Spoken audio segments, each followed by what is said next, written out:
This week on Myth, we'll be looking for a little sympathy for the devil from a Grimm's fairy tale.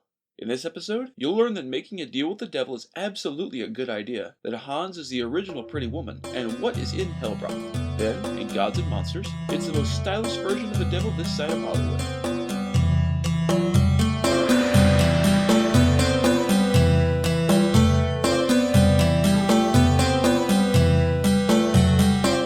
Myths Your Teacher Hated podcast, where I tell the stories of cultures from around the world in all of their original, bloody, uncensored glory. Modern tellings of these stories have become dry and dusty, but I'll be trying to breathe new life into them. This is episode 13, The Devil's Sooty Brother. As always, this episode is not safe for work. This is another tale collected by the Grimm brothers, though it isn't as well known as some of the other stories, which is unfortunate, because it's a cool-ass story.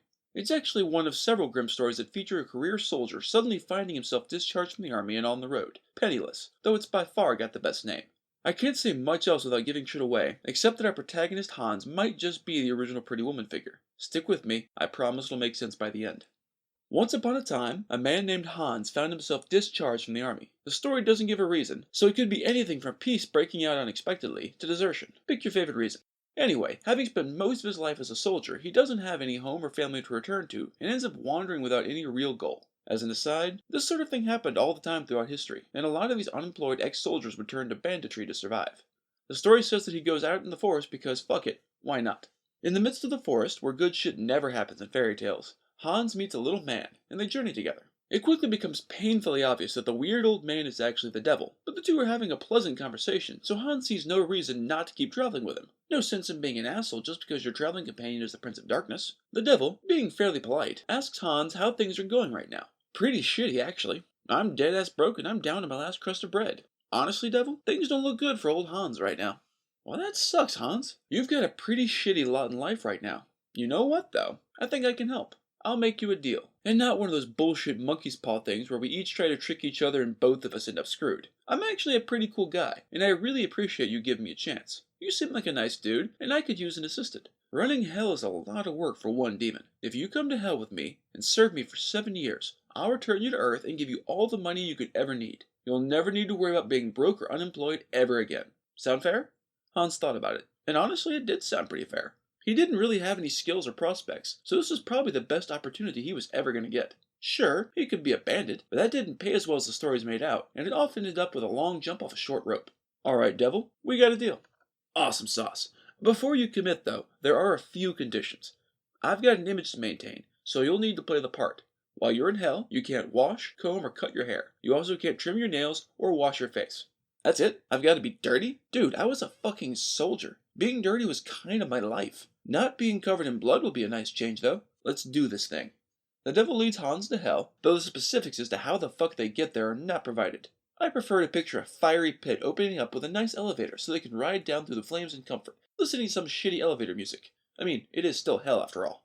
When they arrived, the devil put Hans to work. His job was to keep the devil's house clean, sweep the floors, keeping everything neat and tidy, and stoke the fires under the kettles where the hell broth cooked. Yes, the story uses the term hell broth, and no, it does not explain what the fuck that means. Me, I think it's just a really fucking spicy stew. You got all that, Hans? Yeah, devil, it seems pretty straightforward. Honestly, it is. I just need someone to keep house. Don't look into the hell broth kettles, though, or bad shit will happen. Cool? Hans nodded. Satisfied, the devil left Hans to it, going out into the world to do whatever the super nice and polite devil did in the world. Hans got to work, sweeping, cleaning, and stoking the fires. It was simple, honest work, and Hans felt good accomplishing something. That night, the devil came back from his wanderings and inspected the place to see if Hans had done a good job. Damn fine job, Hans. Keep up the good work. The next morning, the devil went out again to teach kids to be polite or some shit. Hans looked around. The place was still pretty clean from yesterday, so it didn't take long to get everything spotless. That just left the hellbroth kettles. They were sizzling and sputtering, and he found himself seized with an insane curiosity. He really wanted to know what was in there, pretty much only because he had been told he absolutely couldn't look. See, you really can't put much blame on Pandora, especially since she holds out a lot longer than Hans, as we saw in episode 1b. After spending much of the day trying to stay busy, Hans finally gives in and decides to look inside the kettles. He literally lasted about 24 hours before disobeying one of the only commands he was actually given. Sad, really. He goes to the first kettle, pops the lid, and peeks inside. Looking back out from the cramped space, Hans sees his former corporal.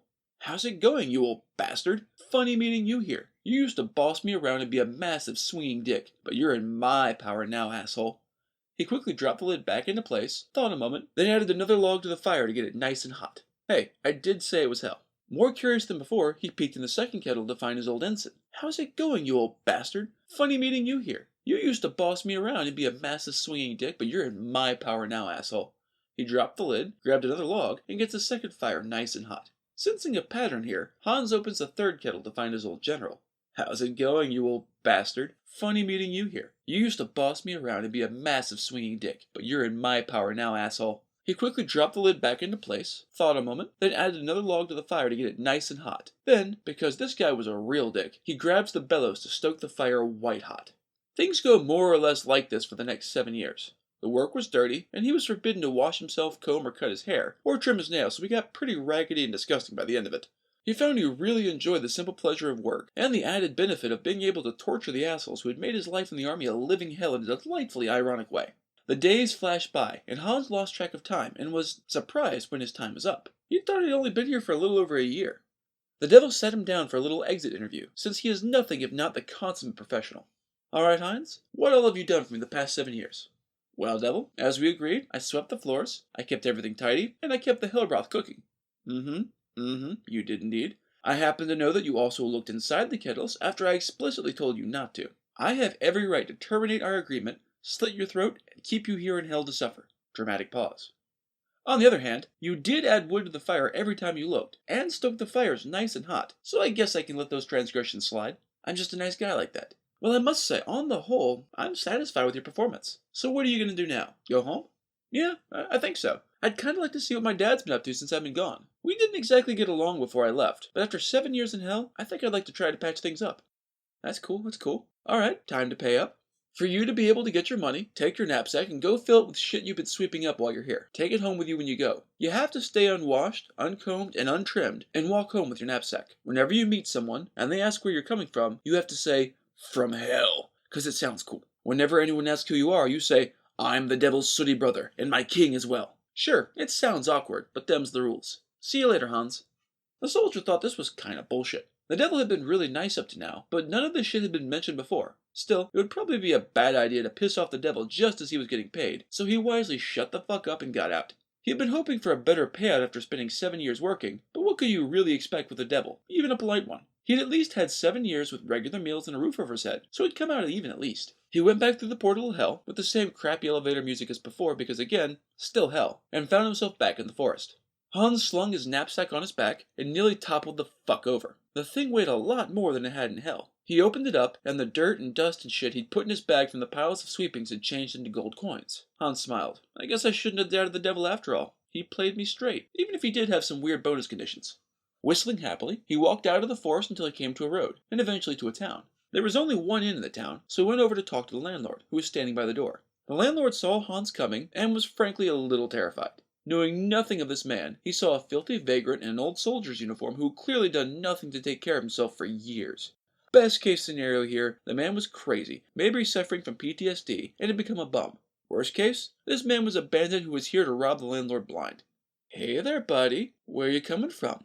From hell. Fuck, thought the landlord. This could still be a crazy son of a bitch, or a dangerous ass bandit. Who are you? I'm the devil's sooty brother, and my king as well. Insane then. Yeah, no. There's no way I'm letting your crazy nasty ass into my inn. You'll get everything filthy, then slip away in the night without paying. Fuck off. Hans had more or less expected this. Given the devil's crazy script he had to follow, he had been bound to scare some people. But nothing calmed people down faster than gold. He pulled the knapsack off his back and flipped open the top. A golden glow sparkled from the cloth, mesmerizing the landlord. I can pay, man. Still want to turn me away? The landlord nearly tripped over his own feet in his haste to open the inn's door and beckon Hans inside. Hell had been adequate, and it certainly had beat sleeping out in the open, but it had hardly been luxurious. Hans ordered the nicest suite, his own servant, and all the room service he could eat. He bought all the alcohol in the place, and generally had a merry time. The night got late, and more than a little drunk, Hans went upstairs to sleep. The devil had been fair to him so far, so he kept his promises not to wash or shave, and lay down in the nice clean bed, ruining the sheets. Fuck it, he could afford to pay for them. He passed out into the best night's sleep he'd had in a long, long time. The landlord had watched Hans stumble up the stairs, and the knapsack full of gold kept dancing in front of his eyes. There was a medium-sized fortune in there, and its owner was clearly a man of ill repute. There is no way a man as filthy as that could have gotten that much gold honestly, which depends on if you call a deal with the devil honest, but in this case, I think I probably would. The landlord decided he was either a thief or a bandit, and either way, it couldn't really be wrong to take gold from him. It wasn't really his in the first place, right? Convinced by his dubious logic, the landlord waited until the wee hours of the morning, then crept up the stairs. He used his master keys to open the locked bedroom door and entered. The knapsack lay propped against the wall where Hans had dropped it, and the landlord heaved it up with difficulty and snuck back downstairs. Hans woke up in the morning refreshed. He yawned and stretched luxuriously. It was time to get back on the road. He stood up and reached for the knapsack of gold to pay the landlord for the room, but his hand closed on empty air. The fuck? Hans had been sure he'd left it right here against the wall. Desperately he searched the room, but it was definitely gone. Shit. Someone must have stolen it in the night. Hans was sure that there was only one man who had even known about the existence of the knapsack. That motherfucker. After giving me the third degree about sneaking off without paying, he fucking robs me? Fuck! What was worse, the man would have every right to call the police and have him arrested for not paying, and no one would believe Hans' story that his bag full of devil gold had been stolen. Hans snuck out the window and left town. Once he was outside the town limits, he vented his anger with a long bout of loud cursing, which left him feeling a little better. Alright, Hans, think. You took reasonable precautions, so it's not really your fault the gold got stolen. Maybe if you go back and see the devil again, he'll be able to help. He's been a really nice guy so far. It wasn't like he had any better options, so Hans went back to the forest and took the elevator back down once more. Well, hi there, Hans. Back so soon? I wasn't expecting you. Yeah, sorry to barge in like this, devil. Some prick of a landlord just stole all of my gold. I asked for a room using the script you gave me just like you asked, and he wasn't going to let me in unless I proved I could pay. In retrospect, I probably should have had some gold in my pockets, but I hadn't thought that far ahead. Instead, I showed him the gold you gave me, and he let me stay. He got me blind drunk, and then stole the whole fucking thing in the night. Now he's gonna call the cops on me, and I'll spend the fuck knows how long in jail for his crime. I was hoping maybe you could help me out. You know, for old time's sake. The devil nodded wisely. That sucks, man. Truth be told, though, I had a feeling this might happen. That dude is a real dickhead, and fortunately for you, my life's work is literally punishing dickheads. Here, have a seat. I'll cut your hair, trim your nails, and wash you up. We'll pretty woman his ass, but with a devilish twist. Pun intended. Hans sat down, and the devil cleaned him up and made him look as suave and sophisticated as only the devil can, then handed him another knapsack. Fill this one up with more sweepings, then go to that fuckstick of a landlord. Tell him that you know he stole the money, and that your king, the devil, is pissed. Tell him to give you all of the fucking gold back, or I'll drag him down to hell to take your place stoking the fires and sweeping the floors. Just don't tell him that I'm kind of a nice guy, alright? I've got a rep to maintain, or else no one will be scared of me, and besides, if I have to drag his ass down here as punishment, it won't be nearly as pleasant as it was for you. You got all that, Hans? Hans nodded, and took the knapsack gratefully. You're alright, devil. Thanks for everything. With a wave, Hans headed back to the surface. He hurried back to the inn, and arrived just about the time the landlord was planning on heading up and catching Hans guilty of poverty. The landlord was more than a little surprised to see Hans coming in from the outside instead of from the room upstairs. He knew the man hadn't requested water or a shaving kit, so he had no idea how the man had gotten so clean and stylish since last night. The gleam of wicked glee in Hans' eyes didn't sit right with him either. What can I do for you, sir? Sir, my ass. I played straight with you last night, and you went and stole from me. What? Are you deaf? I said you stole from the devil's sooty brother. Big mistake. Huge. It wasn't hard to figure out that it was you, so I went to the devil, and I let him know what you fucking did. He said to let you know that if you don't return every last motherfucking gold coin that you stole from me, he's gonna drag you to hell to take my place. You saw how shitty I looked when I came in here before. That's what spending 7 years stoking the fires of hell will do for you. So, are we gonna dance, or are you gonna pay up? The landlord didn't know whether this crazy son of a bitch was for real or not, but he was starting to believe. There was definitely some weird shit going on here, and a deal with the devil made more sense than most other explanations he could come up with. After a long moment of stunned silence, the landlord bolted behind the bar and pried up a loose floorboard. He pulled out the bag of gold, and added to it all of the money he had squirreled away. He didn't need the literal goddamn devil coming after his ass, so he wanted to make nice. He handed everything to Hans, begging him to tell the devil not to come after him, and to not spread it around town that he was a fucking thief. The man had added a substantial amount to the already middling fortune Hans had got from the devil. He traded the man the knapsack full of dirt and dust, and walked out the door, a very rich man. Hans left the town and continued on towards home to see his estranged father. He came to another town, and figured he should be a little wiser about his appearance to avoid another thief. The devil had been very understanding, but Hans doubted that his patience was unlimited. He bought a modest set of clothes and a fiddle. No one would question why a wandering minstrel had come to town, and no one would expect his pack to be stuffed with gold, so it was a fairly safe disguise. He'd had a surprising amount of free time while he was down in hell, and like in many traditions, the devil was an avid musician. The devil went down to Georgia as a classic example of this trope. To pass the time, the devil had taught Hans to play hell music like a motherfucker. His wanderings eventually brought him to the capital of the kingdom where his father lived. By that time, his fame as a musician had grown and had gotten here before him. The king, who loved music, had heard that this fine new minstrel was headed his way and left instructions with the town guard to bring him to the castle for a command performance. Nothing really scares you after you've literally waited on the devil, so Hans just shrugged and went to the castle to play before royalty. The man could seriously fucking shred classical style, and the king was incredibly impressed with this handsome musician and his new style of music called hell music. The king considered himself a fine judge of character, and thought that this wandering musician would make a perfect husband for his eldest daughter. He'd had a little trouble marrying her off, truth be told. She was very beautiful, but kind of a bitch, and he thought that the beautiful music might help placate her. He was wrong. The princess heard about her marriage to a fucking commoner and goddamn peasant clothes was being considered, and she threw an epic tantrum. I would rather be thrown in the deepest part of the ocean with rocks in my pockets than marry this common asshole. The king relented pretty easily, well aware of just how much of a shit fit his daughter could throw. Fuck it, he thought. I was trying to throw her a bone so she wouldn't be embarrassed, but you know what? Fuck her. He went to his youngest daughter, who was much, much nicer. Would you be interested in marrying this handsome, talented musician? I'm not as young as I used to be, and I need someone to take over the kingdom when I die. The way things are going now, your sister will die a miserable goddamn spinster, and honestly the world is probably better off for it. What do you say? The youngest sister barely hesitated. If her dad liked this guy, he couldn't be all bad, and a commoner was likely to be nicer than a fucking royal. Look what it had done to her sister after all. Besides, she loved her father, and this would clearly make him very happy. Alright, Daddy, I'll marry him.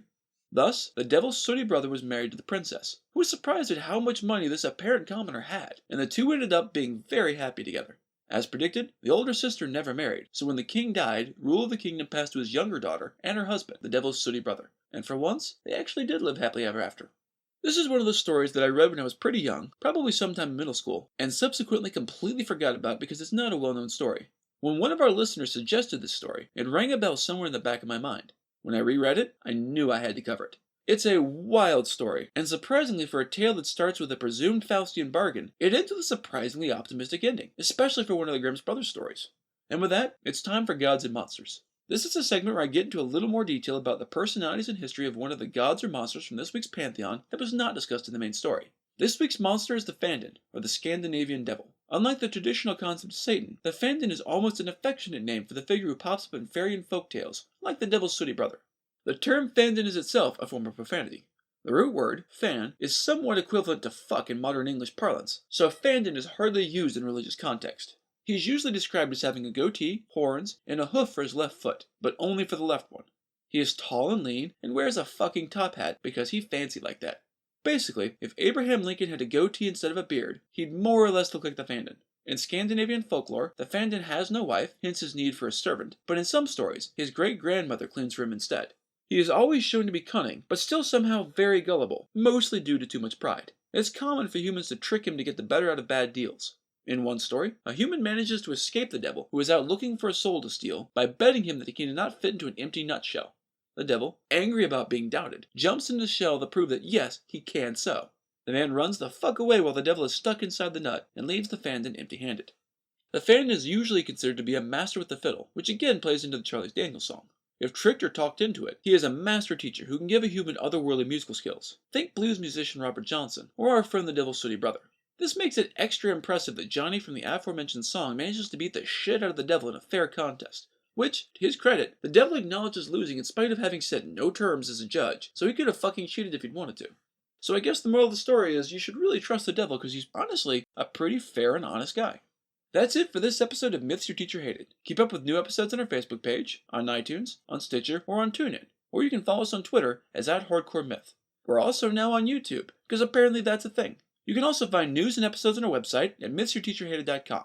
If you like what you've heard, I'd appreciate a review on iTunes. These reviews really help increase the show's standing and let more people know that it exists. I want to thank Patty Shimshoy on Reddit for letting me know that these stories apparently pair well with coffee and waffles. Feel free to give it a try sometime. If you have any questions, any gods or monsters you want to learn about, or any ideas for future stories that you'd like to hear, feel free to drop me a line. I'm trying to pull as much material from as many different cultures as possible, but there are all sorts of stories I've never heard, so suggestions are appreciated. The theme music is by Tiny Cheese Puff, whom you can find on Fiverr.com.